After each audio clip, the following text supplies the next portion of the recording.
Hi, mystery readers. I'm Alexandra Amor. This is It's a Mystery Podcast, and I'm here today with Frank Zafrio and Lawrence Kelter. Hi, guys. Hi, how you doing? How's Very, it going? very well. How are you two today? Pretty good.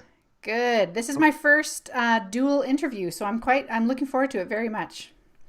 So let me introduce you guys to our audience.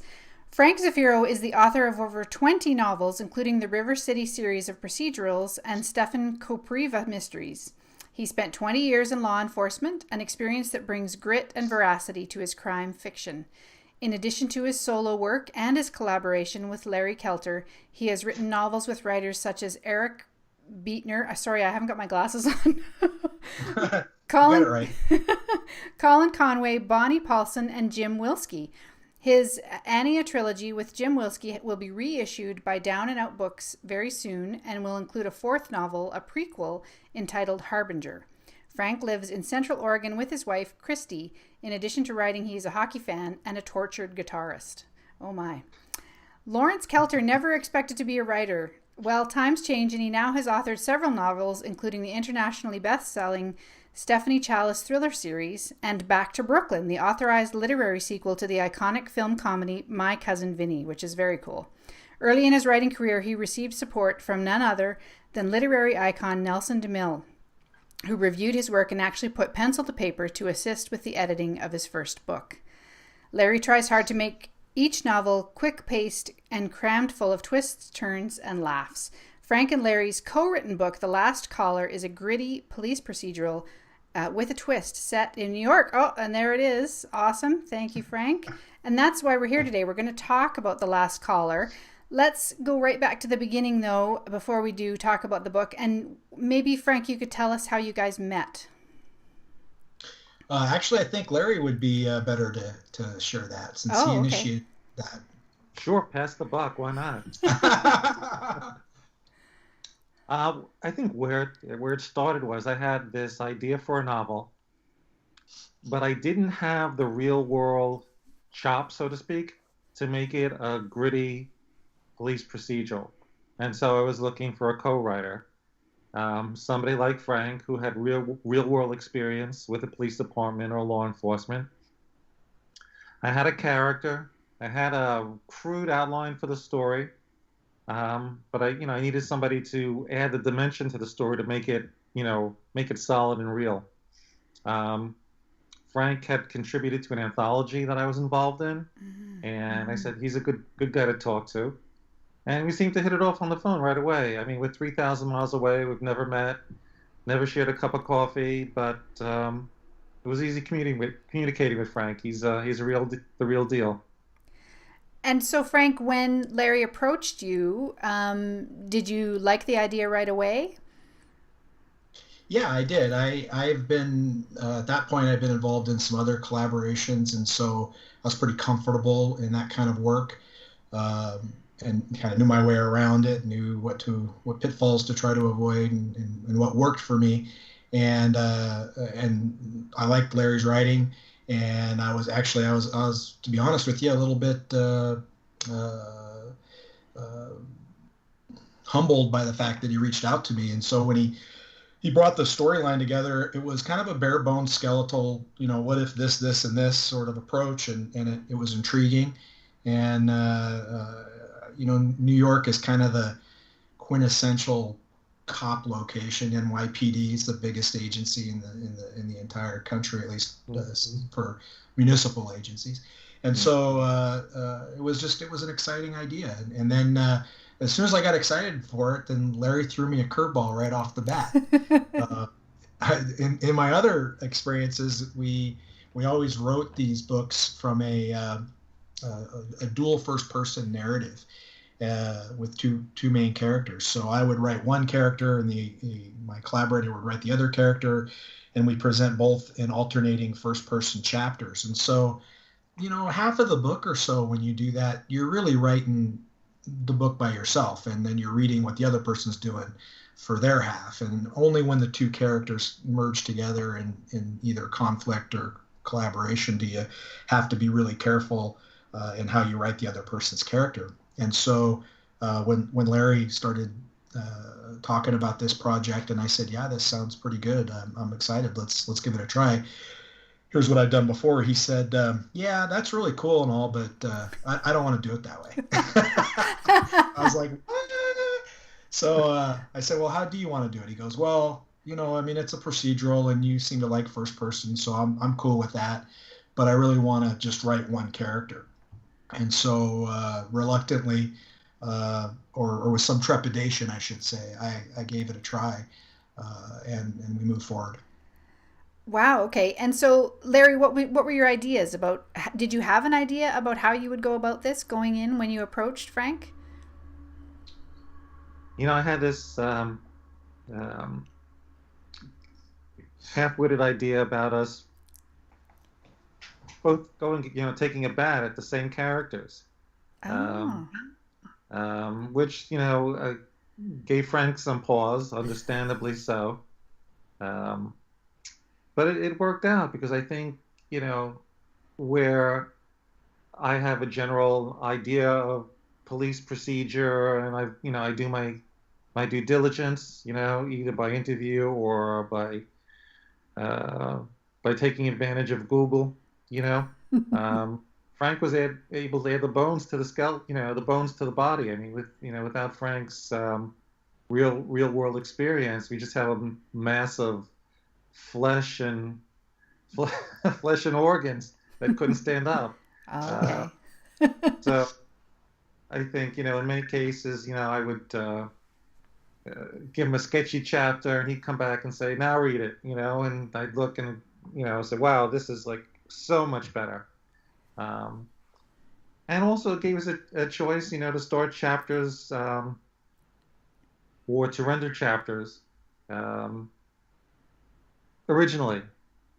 We didn't adhere to a structure so carefully that we had to just say, "Okay, we want this, we want that." Everybody had a perspective. And sometimes, I'd offer his perspective and he'd say, "That's great." Sometimes he'd say, "Well, maybe we should do this from somebody else's point of view." And, it kind of, rules you in, and I like that. Yes. Yeah. Exactly. Go ahead, Frank. I think I was saying, I think Larry's referring a little bit more to our second book together, where we had multiple third person You're right. perspectives. Oh, okay. The last caller, it, it's a first person book.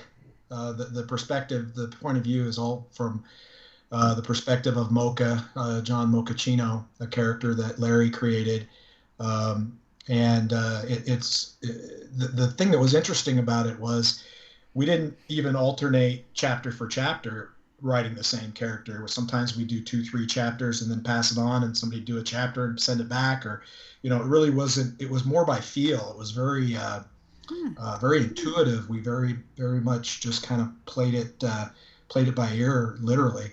And I was afraid that writing one character with two authors, you'd have a real schizophrenic voice, and the John Mocha, Chino Mocha, would sound like he needed to get some therapy or something, And by the end of the process, though, I'm sorry, Alexander, at the end of the process, we found out that we reached a place where the voice of Mocha, or the narrative voice, it wasn't quite Larry's voice and it wasn't quite my voice.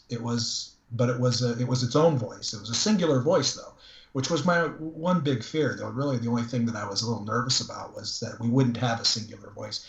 And at the end of the day, we really, really did. In fact, and Larry will have to tell you if he had this experience as well. When we were doing the final read-throughs and doing the little polishing and preening and last-minute fixes before you're turning it over to Down and Out Books, there were times where I couldn't tell, did I write this chapter or did Larry write Ah. this chapter? And I mean, I think I know I revised parts of it, but and then I come across a phrase and I'm like, I know I wrote that, but did I write this whole chapter? And so the voice became so singular that I for the most part, I couldn't tell you right now. If I opened up at random and read a paragraph, who the original author of that paragraph was. And I don't know, Larry, if you had that experience as well. Yeah, I actually did. Now, of course, I can't remember which book I've written, as evidenced by, by that uh, a mistake I made. But yeah, it was the same kind of thing. I would read a chapter or review a chapter, and for a couple of sentences or a paragraph, feel damn certain that I had written it, and then I'd say to myself, "Or did I?" Mm. Um, and both Frank and I have our, I guess they call them beta readers today, our close associates or friends and family who read all our stuff, and we kind of test the waters with them. And many of them said the same thing. I can't tell there's two different authors engaged in the process. My wife would say at times, I couldn't tell either. I mean, every once in a while I'd pick up on something which I know is one of your picadillos, like you'll make, a political comment or a moral comment, and I could tell that's you. But yeah, by and large, no one could tell who the words came from. Oh, that's very cool. And it obviously worked out because it sounds like you've written another book together, or you're working on one. So, what did you do? Maybe Larry, you can answer this. What did you do if you ever had disagreements or you didn't agree on where the story was going? Did that ever happen? Yeah, Frank's got a gun. I always defer to him. Okay. I just threatened to rage quit on the whole thing, and Yeah. Larry gave in on 3 points. Well, it works for 2-year-olds, so it should work for authors as well, right? In particular, yeah, especially for authors. Yeah. So Yeah. no big disagreements or I don't think so. No, little, I think there were little choices rather than, big disagreements. I might say something and Frank would review it and say, that's not the character's voice. You went off character on that, or it's not police procedural enough, that kind of thing. But by and large, I don't think we had a lot of disagreements or really any disagreements. It kind of reminds me of my relationship with my wife. We were talking the other day, married 37 years. We could count on the fingers of one hand all the major blowups we've had. yeah. And most of it was about stupid stuff. So, I think, Frank, we have a kind of good relationship going on. I agree. And I think a big part of it is, and I've had this experience with my other collaborations as well. If you check your ego at the door Hmm. and both of you are worshiping at the altar of what's best for the project, Yeah. uh, well, the possibility of those disagreements really diminishes. And so Larry is very open to my constructive criticism. I'm very open to his. And I think both of us, when we saw things differently and we advocate for our position or discuss why we saw it that way, if the other person was more compelling or made a point that this would be better for the project, in each and every case, whoever was on the other end of that relented. And it went both ways on quite a few different instances. So Hmm. um, that's really how it went in both in that book and in the second book that we wrote together. Right. And did you know where you were going? You said you had kind of a rough outline. Did you both know who done it, or were you working toward a surprise? Yeah, in the last color, I think it evolved organically. I don't think we Mm. knew until pretty far into the book, who was the responsible party. Um, we had different people who could have been the antagonist. Um, and kind of each chapter changed a little bit. This guy's looking a little bit more like the antagonist, or this one's looking a little bit more, but it evolved organically. And I think it surprised us as well when we decided who the bad guy was. Nice. Oh, that's great. And I remember seeing a few years ago. I don't know if you guys are movie fans, but there's a duo, Simon Pegg and Edgar Wright, and Simon Pegg's an author, an actor, and a writer, and Edgar Wright is a director. And they're British, and they've written several movies together, but they live close by, and so when they write together, they have a big one of those big easel things with paper on it, and they draw in markers, and you can see the whole story kind of coming out, and they work together. So with the two of you so far apart, how did it work? Were you emailing back and forth? Frank, maybe you can answer this one. And I guess there's a second part to my question. It sounded like maybe you were providing feedback to one another during the writing process. Maybe you can talk about that a bit as well. Sure. Um, With the last caller, we started with a pretty good, at least a premise and a map halfway to the buried treasure. I mean, Larry came to the table with some defined ideas, and then we worked together to flesh those out. I think I'm trying to remember because now I might be doing the same thing Larry did and kind of melding the two in my memory. But we plotted through to a certain point, and I've done that with the other collaborations as well, at least to the midpoint of the book, so that you both know where you're going at that point. And then the actual writing process, whoever was the active writer for that section, write the chapters, send it to the other guy. When you get your chapters from the other guy, the first thing you do is open them up. You read through what that guy did, make your track changes, make your comments and adjustments and so forth, and then dive into whatever you're going to write and then send it back. When you're getting it back on the other end, the first thing you do is look at what that guy corrected or suggested or changed with what you sent, then go through and look what he wrote and do your constructive criticism, and then write the new chapter. And so as it goes back and forth throughout this process, you're really doing 3 stages every go round: the review of what you wrote before, the review of what the person just wrote, and then your new work.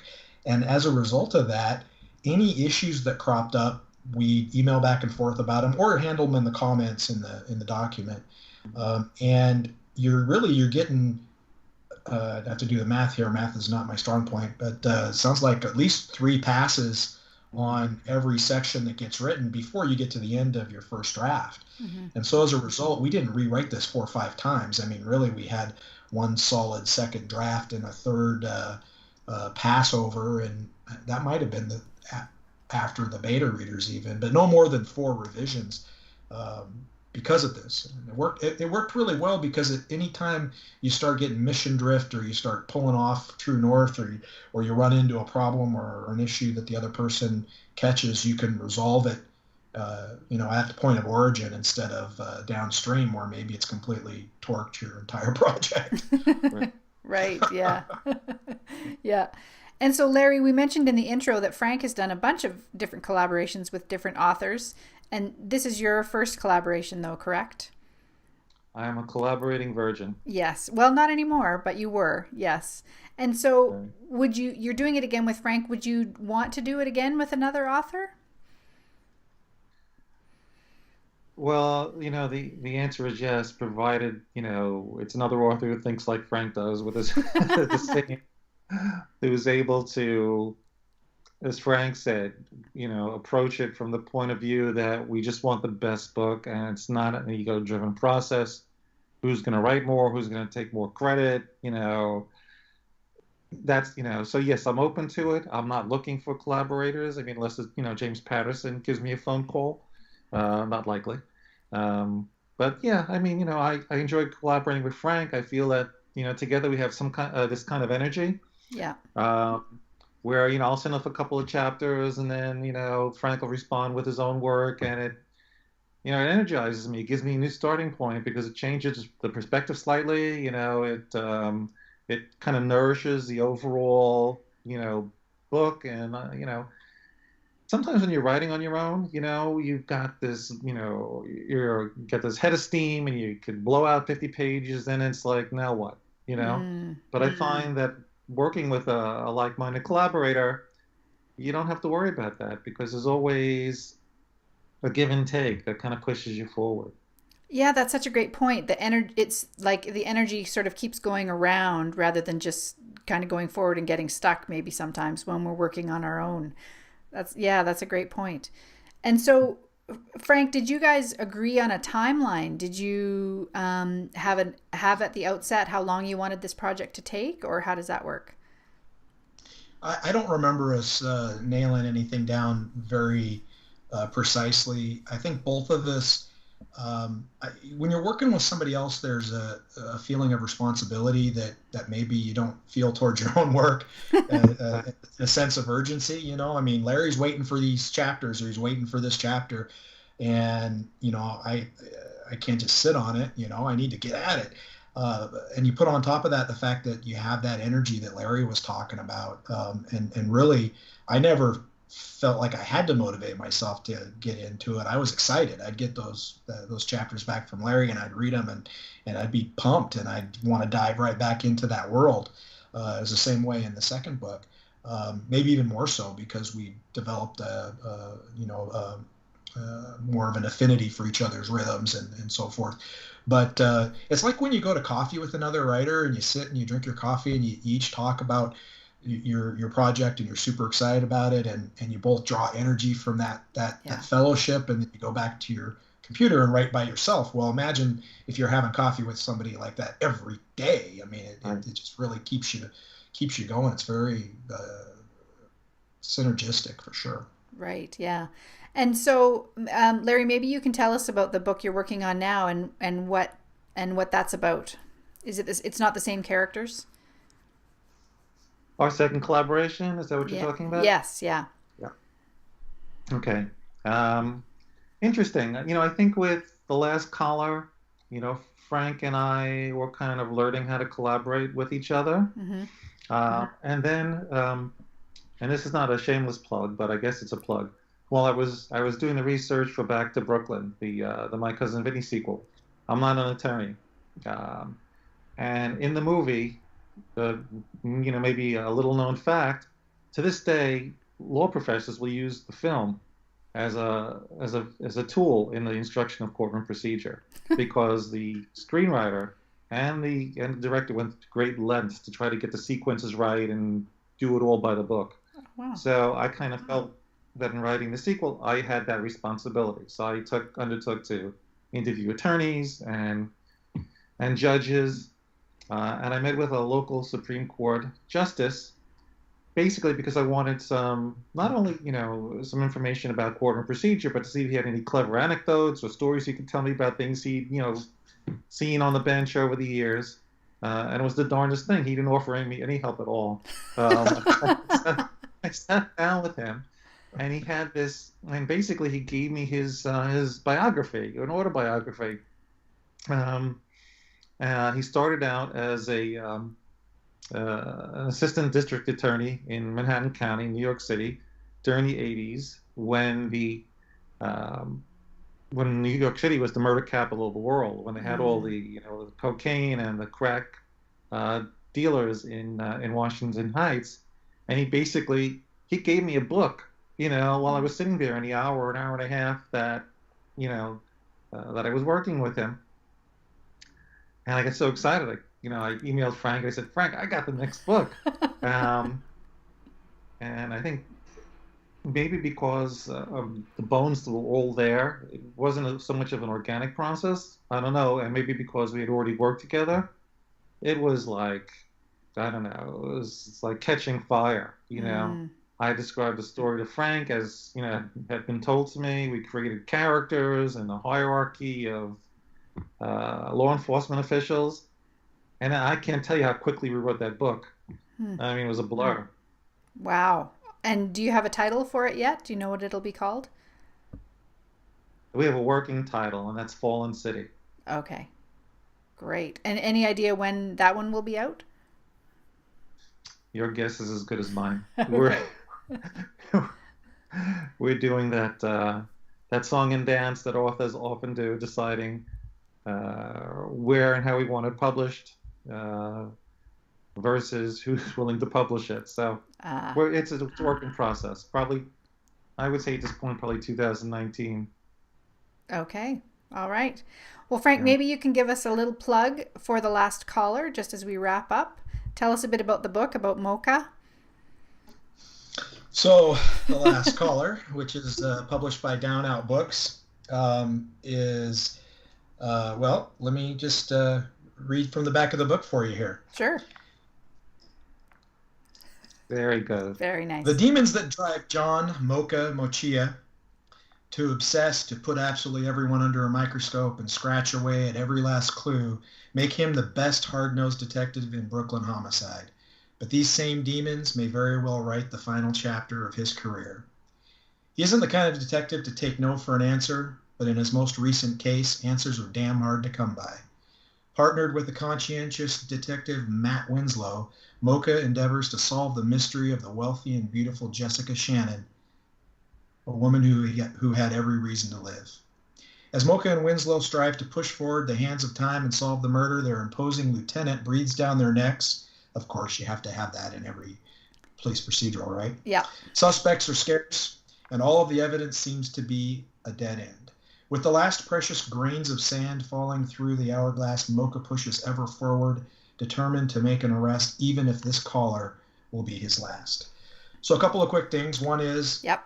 Larry is responsible for at least 90% of that. He wrote the blurb, and we did tweak it a whole lot, so he did a great job there. I don't remember that. I think you. Okay, but thank you. It's true. It's true. And then secondarily, for those who may not be familiar, the term caller is slang for an arrest. Right. And I think it originated more as an East Coast term. Oh, okay. And then the idea, I haven't traced the etymology of it, but I suspect it's cops grabbing people by the collar and hauling them in. And so that's my guess. And then lastly, the thing that's different about this, I mean, it's just straightforward murder mystery, police procedural, whodunit. And it hits all of those notes as you might expect.